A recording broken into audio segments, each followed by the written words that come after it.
Good morning students. आज हम लोग टॉपिक स्टार्ट कर रहे हैं कोरिलेशन और रिवीजन हम लोग इसका ले रहे हैं। फिर कल आपका टेस्ट है और उसके बाद हम लोग न्यू चैप्टर स्टार्ट करते हैं। वन बाय वन हम लोग अगर कोरिलेशन को रिवाइज करें तो सबसे पहला टॉपिक तो हमारे लिए माइंड में ये आना चाहिए कि ना हम लोग कोरिलेशन किसको बोलते हैं।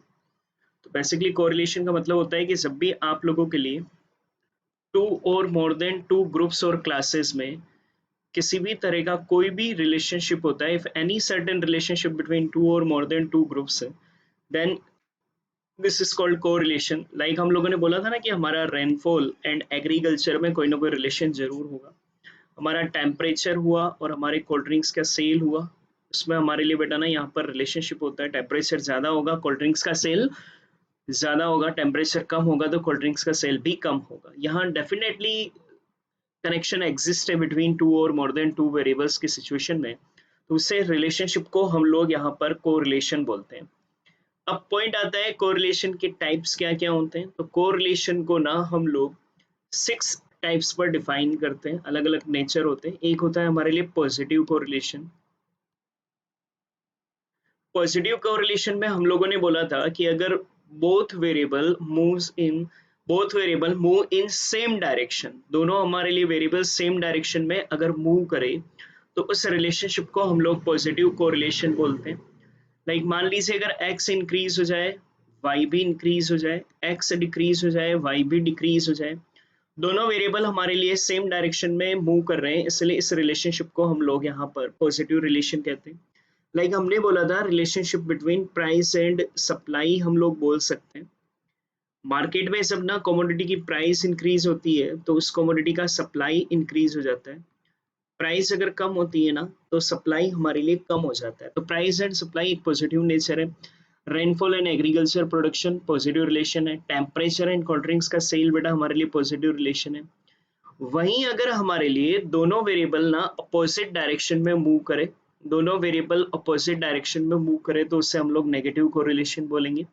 Negative correlation like opposite direction हमारे लिए होगा, एक्स अगर इंक्रीज हो रहा है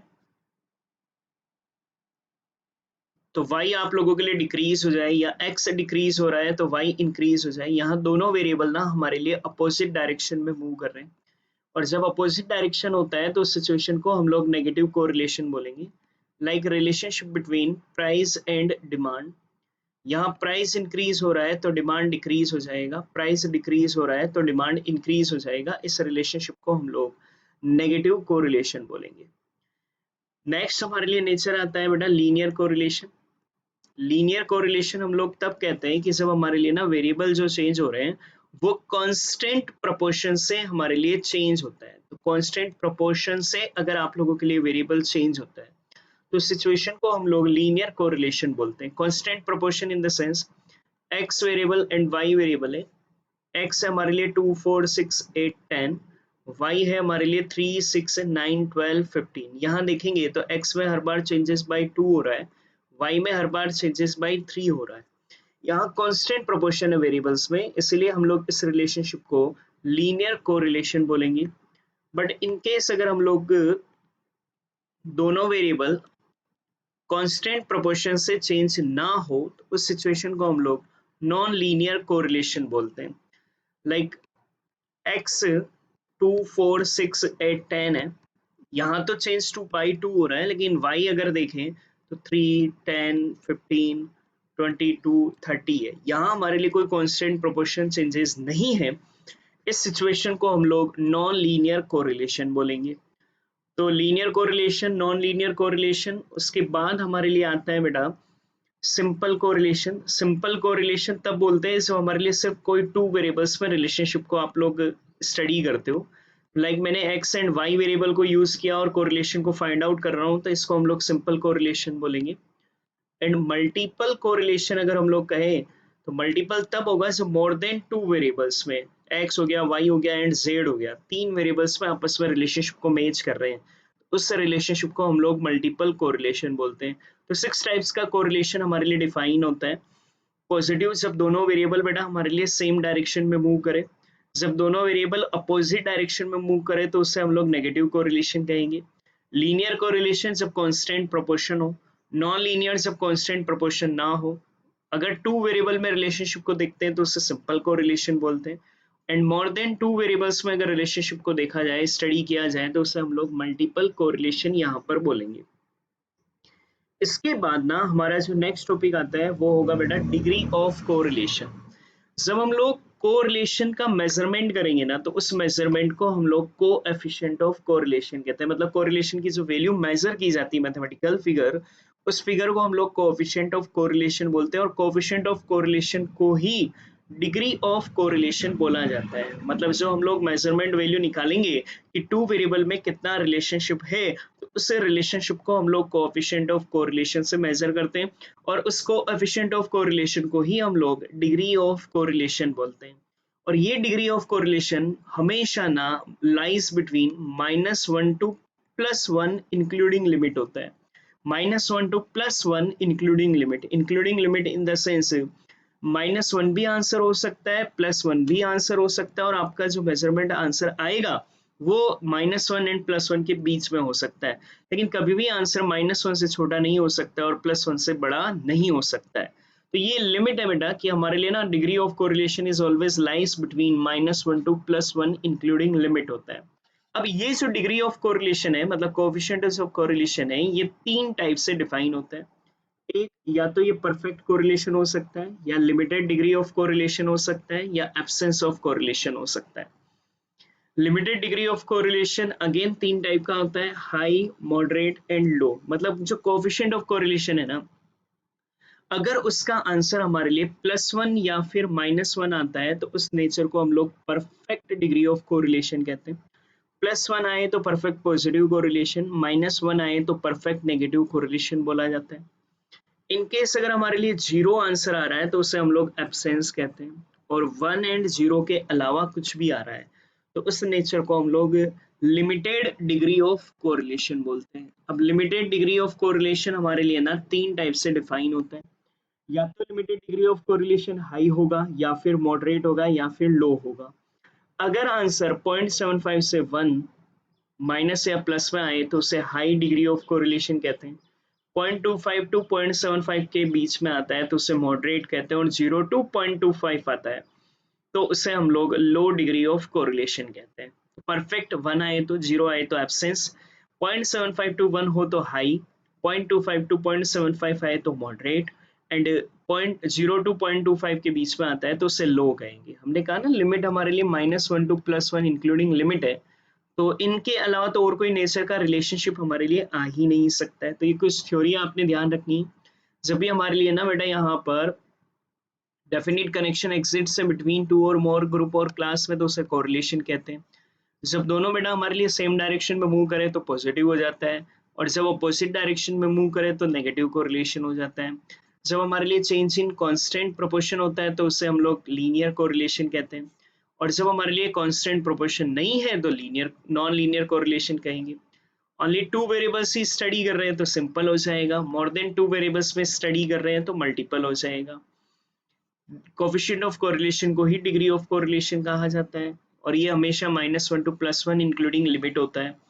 ये परफेक्ट होता है अगर 1 आंसर आए, 0 होता है तो एब्सेंस कहलाता है, और इस अगर 0.75 टू 1 है तो हाई, 0.25 टू 0.75 मॉडरेट, और 0 टू 0.25 आए तो हमारे लिए लो डिग्री ऑफ कोरिलेशन होता है। देन आफ्टर हमारे लिए पॉइंट आता है methods of estimating correlation. Correlation को एस्टिमेट कैसे किया जाता है। हमारे सिलेबस में एस्टिमेशन के तीन मेथड है, scatter diagram method, Karl Pearson's coefficient of correlation, and Spearman's rank coefficient of correlation. तो तीन मेथड हम लोगों को स्टडी करने रहते हैं, scatter diagram method, Karl Pearson's coefficient of correlation, Spearman's rank correlation method. First of all scatter diagram method ना कोई फॉर्मूला यहाँ यूज नहीं करते, यहाँ हम लोग ना ग्राफिक एक्सप्रेशन करते हैं, ग्राफ में हम लोग ना रिलेशनशिप को फाइंड आउट करते हैं। इफ रिमेंबर हम लोगों ने ना क्वेश्चंस किए थे, एक्स वाई हमारे लिए 2 4 6 8 10 है, वाई हमारे लिए 3 6 9 12 एंड 15 है। अब अगर बेटा मैं यहाँ पर कोई ग्राफ बनाता हूँ,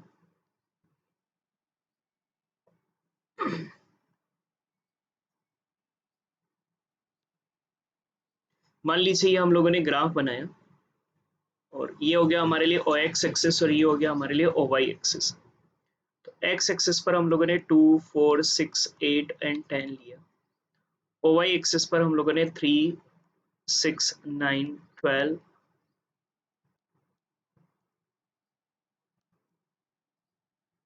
मान लीजिए 15 हम लोगों ने लिया। तो हम लोग 2 का डॉट 3 पर, 4 का डॉट 6 पर, 6 का डॉट 9 पर, 8 का डॉट हमारे लिए 12 पर और 10 का डॉट 15 पर। ये जितनी स्ट्रेट हमारे लिए डॉट्स आएंगे उस रिलेशनशिप को हम लोग बेटा ना यहाँ इस डॉट से रिलेशनशिप हमारे लिए डिफाइन होगा। अगर ये स्ट्रेट आते हैं ना तो हमारे लिए ये परफेक्ट रिलेशनशिप होता है। परफेक्ट या तो परफेक्ट पॉजिटिव होता है या परफेक्ट नेगेटिव हमारे लिए रिलेशनशिप हो सकता है। तो कुछ नेचर हमारे लिए यहाँ पर रिलेशनशिप में शेप से डिफाइन होते हैं। इनकेस हमारे लिए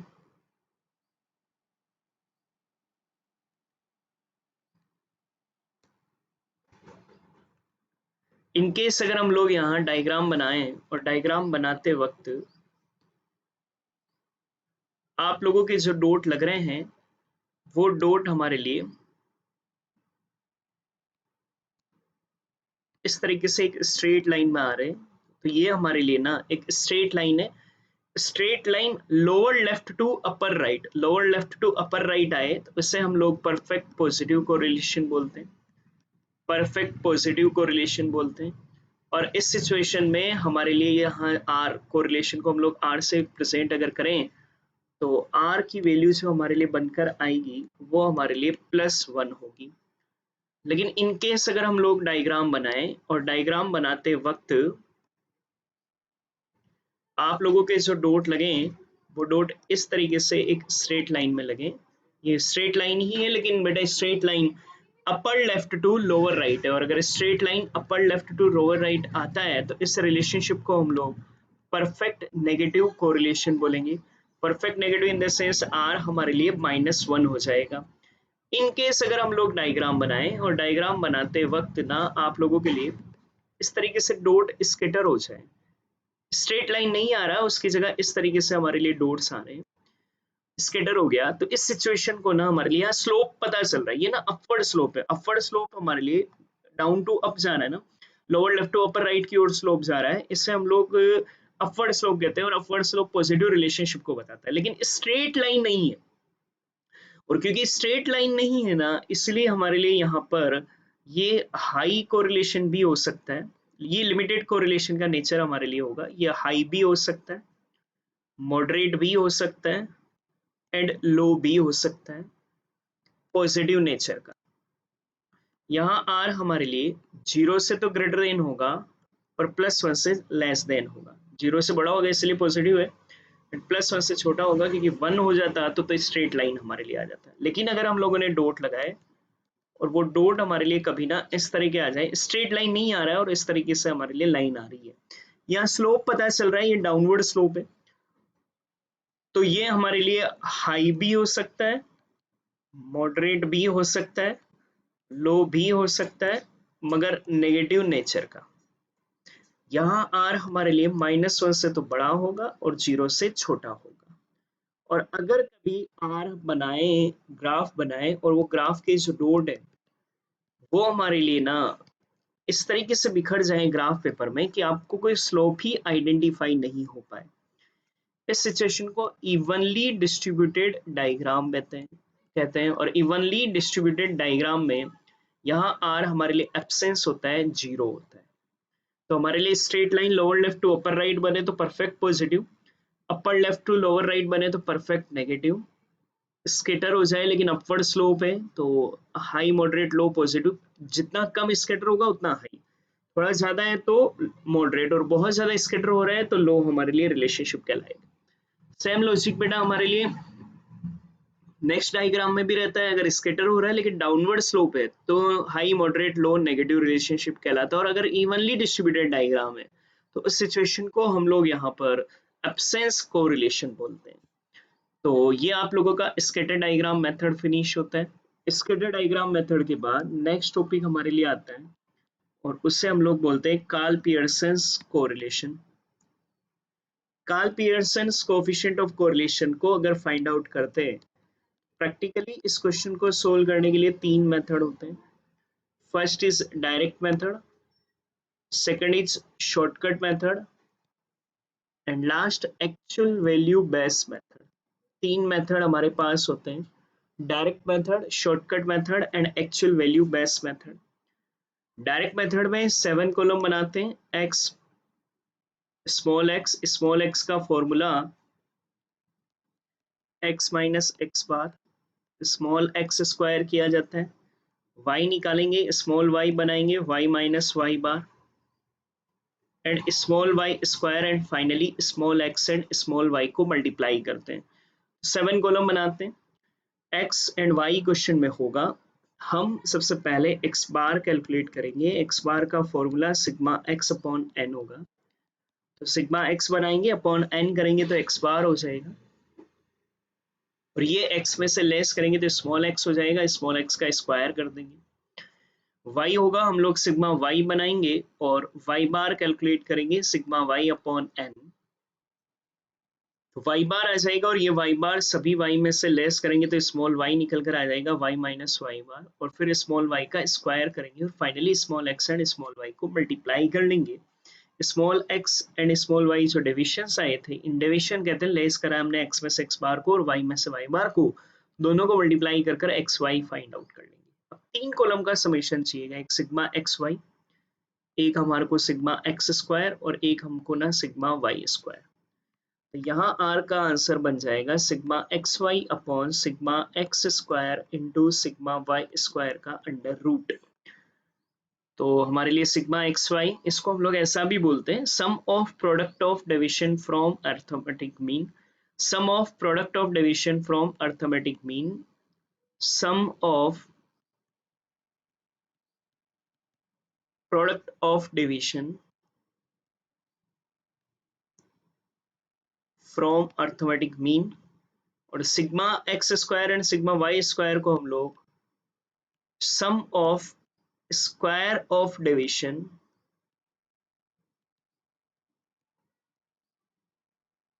फ्रॉम अरिथमेटिक मीन हम लोग बोल सकते हैं। तो sum of product of division from arithmetic mean sigma x Y होगा, और sum of square of division from arithmetic mean को sigma x square and sigma Y square बोला जाता है।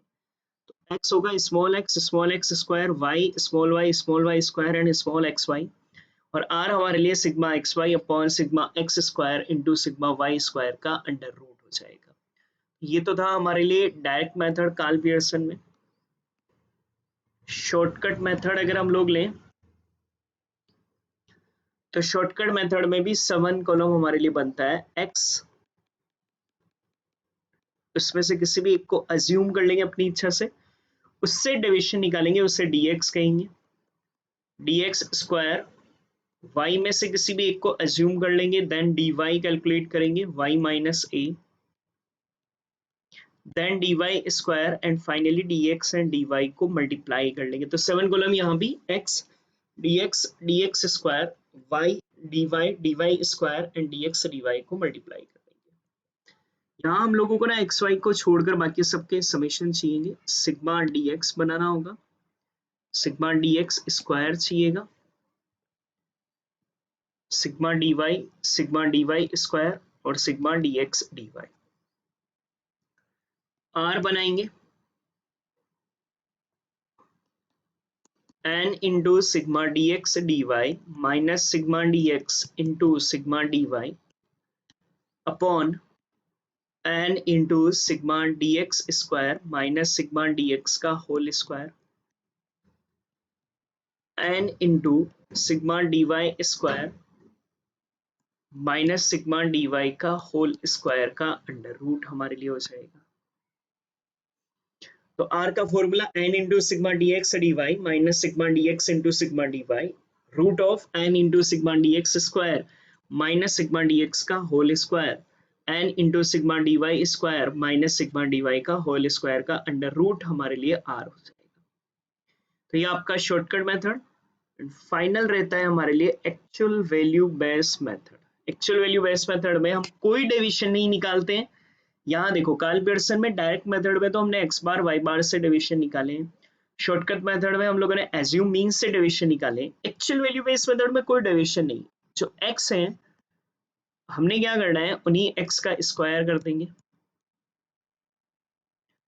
जो y है उन्हीं y का स्क्वायर कर देंगे, और स्मॉल और सॉरी जो x y है उन्हीं का हम लोग मल्टीप्लाई कर लेंगे। सारे कॉलम का समेशन लगाएंगे, सारे कॉलम का समेशन लगाएंगे, सिग्मा x बनाएंगे, sigma x square, sigma y square and sigma xy हम लोग बनाएंगे। और जब सारे कॉलम का समेशन बना लें तो r का हमारे लिए फॉर्मूला बनेगा n into sigma x Y minus sigma x into sigma y upon n into sigma x square minus sigma x का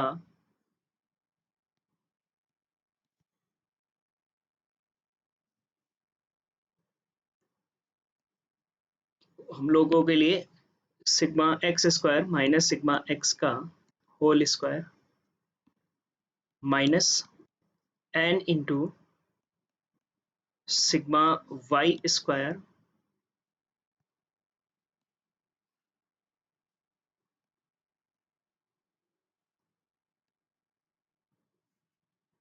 sigma Y square minus sigma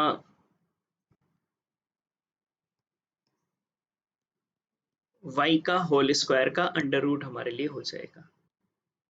यहाँ हमारे लिए formula n into sigma x Y minus sigma x into sigma Y upon n into sigma x square minus sigma X का whole square minus n into sigma Y square minus sigma Y का whole square का under root हमारे लिए formula होगा। तो direct method में 7 column बनते हैं, formula sigma x Y upon sigma x square into sigma Y square का अंडर रूट। शॉर्टकट मेथड में भी 7 कॉलम बनते हैं, formula n into sigma D X D Y minus sigma D X into sigma D Y upon n into sigma D X square minus sigma D X का whole square n into sigma D Y square minus sigma D Y का whole square का under root हमारे लिए होता है।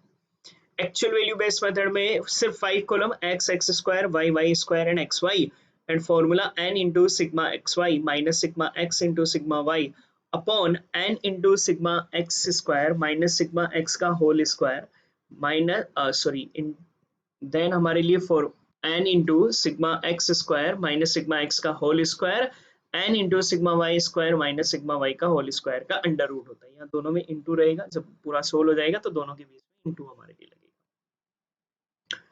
तो ये हमारे लिए फॉर्मूला। लास्ट मेथड और वो है बेटा हमारे लिए रिंग कोरिलेशन मेथड। तो लास्ट सिचुएशन और वो है स्पीयरमैन रिंग कोरिलेशन। और स्पीयरमैन रिंग कोरिलेशन अगर हम लोग कैलकुलेट करें, स्पीयरमैन रिंग कोरिलेशन में पहला सिचुएशन तो होता है कि आपको ना, अच्छा एक तो ये ध्यान रखना ये क्वालिटेटिव वेरिएबल्स के लिए यूज आता है, हॉनेस्टी आपके ब्यूटी कॉम्पिटिशन्स वगैरह के केस में क्वालिटेटिव नेचर के जो डाटा होते हैं ना उनको रिलेशनशिप में दिखाने के लिए पहले उनको रैंक दे दिया जाता है और उसके बाद उनमें रिलेशनशिप बनाया जाता है। तो यहाँ हम लोगों को ना सबसे पहला ही सिचुएशन तो ये होता है कि ऑलरेडी रैंक दिए हुए हैं, और अगर क्वेश्चन में ऑलरेडी रैंक दिए हुए हैं तो वो R1 एंड R2 होगा। हम क्या करेंगे ना, डिफरेंस निकालेंगे उन दोनों रैंक, ऑलरेडी रैंक दिया हो तो R1 R2 है, हम उनमें डिफरेंस निकालेंगे R1 माइनस R2 और फिर उससे डिफरेंस का स्क्वायर कर देंगे। इस डिफरेंस का समेशन हमेशा 0 रहना चाहिए, ये ध्यान रखना, और सिग्मा डी स्क्वायर बना देंगे। फॉर्मूला हमारे लिए यहाँ रैंक कोरिलेशन का हो जाएगा 1 minus 6 sigma D square upon n cube minus n। तो हमारे लिए फॉर्मूला यहाँ पर बनेगा 1 minus 6 sigma D square upon n cube minus n। तो 6 इंटू सिग्मा डी स्क्वायर करेंगे अपॉन n का क्यूब माइनस n कर देंगे, और जो वैल्यू आएगी उससे 1 में से लेस कर देंगे, तो रैंक कोरिलेशन हमारे लिए आ जाएगा। तो पहला सिचुएशन अगर ऑलरेडी रैंक दिया हो तो सिर्फ 4 ही कॉलम बनते हैं, सिर्फ हम लोग ना R1 और R2 गिवन है, D निकालेंगे, D का स्क्वायर हम लोग कर देंगे। अगर रैंक गिवन ना हो तो भी क्या करेंगे ना, क्वेश्चन में उस केस में x एंड y है तो हम x की वैल्यू को रैंक देंगे, जैसे R1 बोलेंगे। रैंक कैसे दोगे, जो सीरीज में हाईएस्ट वैल्यू है उसको फर्स्ट रैंक, जो से स्मॉल है उसको सेकंड, जो से स्मॉल है उसको थर्ड रैंक हम लोग देंगे। मान लीजिए हमारे पास यहाँ कुछ वैल्यू है 2, 10, 12, 6, 18, 14, तो हाईएस्ट वैल्यू 18 को 1, 14 को 2, 12 को 3, 10 को 4 एंड 6 को हम लोग फिफ्थ रैंक दे देंगे। ऐसा ही y होगा, y की सीरीज को रैंक देंगे जिसको R2 बोलेंगे। y की सीरीज को भी रैंक देने का वही प्रोसेस, जो हाईएस्ट वैल्यू होगा उससे 1, जो उससे स्मॉल होगा उससे 2, जो उससे स्मॉल होगा उससे 3 हम लोग देंगे। और फिर हम लोग d निकाल लेंगे, R1 माइनस R2 वही डिफरेंस, और अब हम लोग d का स्क्वायर बना लेंगे। और ये सब आ गया। याद रखना d का summation difference between ranks in rank correlation is always 0। r बना लोगे 1 minus 6 sigma d square upon n cube minus n। ये आपका अगर रैंक गिवन नहीं है, बट इसमें एक सिचुएशन आती है सर अगर वैल्यू रिपीट हो जाए। ध्यान रखना, अगर वैल्यू रिपीट हो जाए तो एक तो जो उनको रैंक दिया जा सकता है उसका एवरेज रैंक देना है। जैसे मान लीजिए हमारे लिए यहाँ भी 12 होता और यहाँ भी 12 होता, तो 18 को 1 दे दिया, 14 को 2 दे दिया। अब 12 टू टाइम है ना, तो नेक्स्ट टू रैंक, कल ही हमने स्टडी किया है, नेक्स्ट टू रैंक 3 एंड 4, और 3 एंड 4 दोनों का हम लोग एवरेज रैंक यहाँ पर दे देंगे। तो 3 प्लस 4 का एवरेज 3.5 इसको भी, और 3.5 हमारे लिए इस 12 को भी देनी आ जाएगा। नेक्स्ट जो वैल्यू होगी ना उसको फिर 3 एंड 4 तो दे चुके हो, अगला वाला हम लोग फिफ्थ रैंक देंगे। तो पहला तो ये चीजें ध्यान रखना, जो रैंक दिए जा सकते हैं उसका हमने एवरेज रैंक देना है। और उस सिचुएशन में आर का फॉर्मूला बदल जाता है हमारे लिए, correction factor sigma D square में और लगेगा 1 माइनस 6, फिर ब्रैकेट है क्योंकि करेक्शन सिर्फ सिग्मा डी स्क्वायर में ही लगाना है, तो सिग्मा डी स्क्वायर प्लस 1/12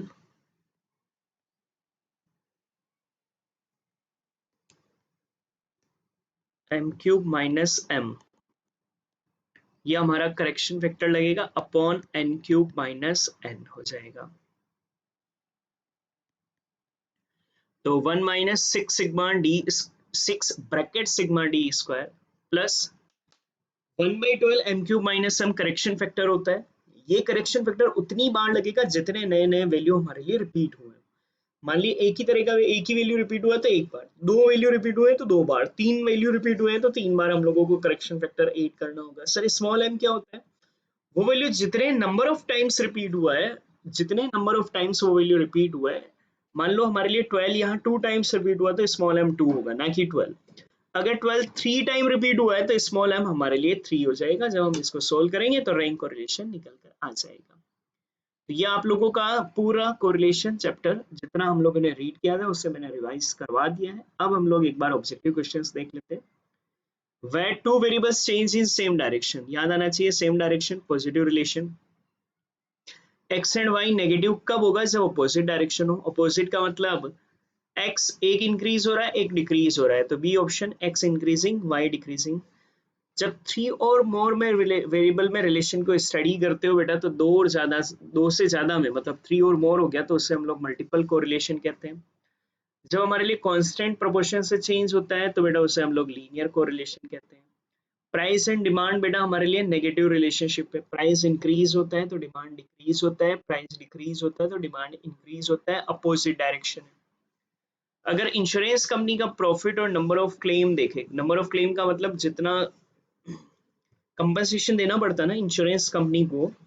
मान लीजिए लाइफ इंश्योरेंस वो कराया है, अब अगर किसी की डेथ हो जाती है तो लाइफ इंश्योरेंस कंपनी उसको पैसा दे देगी, ये इंश्योरेंस कंपनी का क्लेम कहलाता है।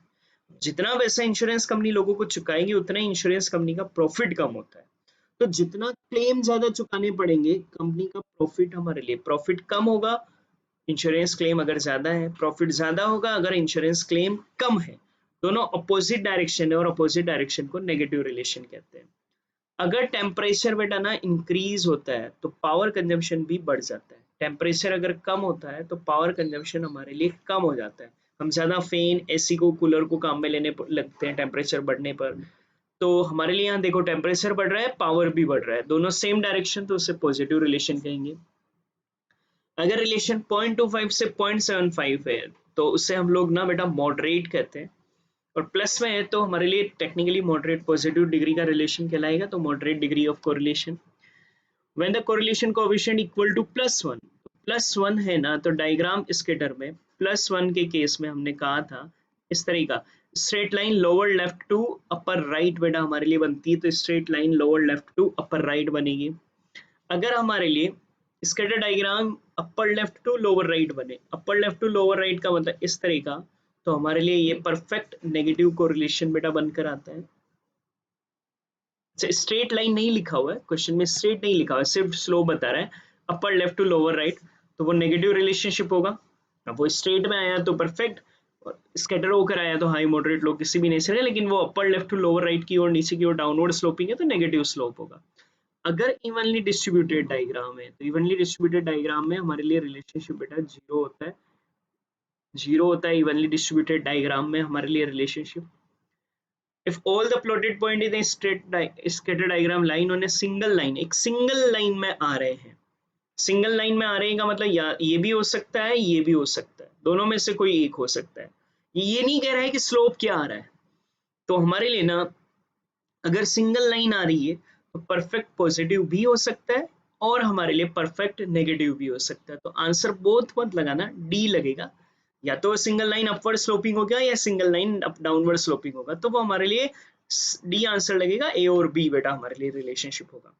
कोफिशिएंट कोरिलेशन कोफिशिएंट की लिमिट होती है -1 and +1 including the limit, B answer tick मत लगा देना क्योंकि वो तो कहता है सिर्फ -1 एंड +1 ये होता है ना, हमारे लिए इंक्लूडिंग लिमिट है, -1 and +1 including limit. Coefficient of correlation two variable हमेशा बेटा हमारे लिए एक यूनिट फ्री मेजर होता है, यूनिट फ्री मेजर होता है। यूनिट फ्री मेजर का मतलब बेटा यहाँ पर आप लोगों को तीन प्रॉपर्टी और थी, ये और देख लो एक बार। कोफिशिएंट ऑफ कोरिलेशन हमेशा -1 एंड +1 के बिटवीन रहता है, ब्रैकेट में एक पॉइंट और डाल देना, थोड़ा सा मिसप्रिंट रह गया, including limit, including limit. Correlation हमेशा ना बेटा यूनिट फ्री मेजर होता है, जितने भी कोएफिशिएंट निकलते हैं ना बेटा वो यूनिट फ्री होते हैं। यूनिट फ्री का मतलब क्या होगा, देखो दो अलग अलग यूनिटों की चीजें हैं। रेनफॉल अगर हम लोग कहें तो इंचेस में हम लोग मेजर करते हैं कि कितना इंच हमारा रेन हुआ है, बारिश हुआ है, और एग्रीकल्चर प्रोडक्शन हम लोग टन में, इल्ड को टन में कैलकुलेट करेंगे, ये इंच में हुआ, ये टन में हुआ, दोनों के यूनिट अलग अलग हैं, लेकिन फिर भी आप रिलेशनशिप बना सकते हो, और रिलेशनशिप बनाने के बाद जो आंसर आता है ना उसके साथ आप कोई यूनिट नहीं लिखते हो, लाइक 0.6 आंसर आया तो हम लोग ना सिर्फ 0.6 ही लिखेंगे, हम लोग वहां सिर्फ 0.6 ही लिखेंगे, उसमें किसी तरह का यूनिट इंच या इल्ड को लगाने की जरूरत नहीं है। और अगर दो वेरिएबल इंडिपेंडेंट होते हैं बेटा तो उनमें किसी तरह का रिलेशन नहीं होता है, उसे हम लोग जीरो रिलेशन कहते हैं। बेटा ना ध्यान रखना, ये एक यूनिट फ्री मेजरमेंट है, इसमें आपको यूनिट की जरूरत नहीं है। स्पीयरमैन कोएफिशिएंट में बेटा sum of difference of rank, D D D का summation, sum of difference, difference of rank R1 minus R2, उसका सम हमारे लिए हमेशा जीरो ही आना चाहिए।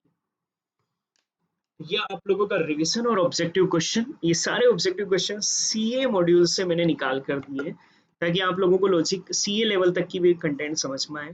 पॉइंट आएगा सर कल के टेस्ट में क्वेश्चन कैसे होंगे, तो लाइक दिस थ्योरी क्वेश्चन तो होंगे ही, प्रैक्टिकल क्वेश्चंस भी मिल सकते हैं। लाइक मैं काल पियर्सन में आपको sigma x Y sigma x square sigma Y square already दे दूं, बस फॉर्मूला सोल्व कर कर आंसर टिक लगाना है। मैं यहाँ पर एन सिग्मा डी एक्स से डी वाई में वैल्यू दे दूँ कि एन आपका इतना है, सिग्मा डी एक्स से डी वाई इतना है, सिग्मा डी एक्स स्क्वायर इतना है, सिग्मा डी वाई स्क्वायर की वैल्यू इतनी है, इन सब के वैल्यू दे दूँ तो फॉर्मूला आप लोगों को ये सोल्व कर कर निकालना है।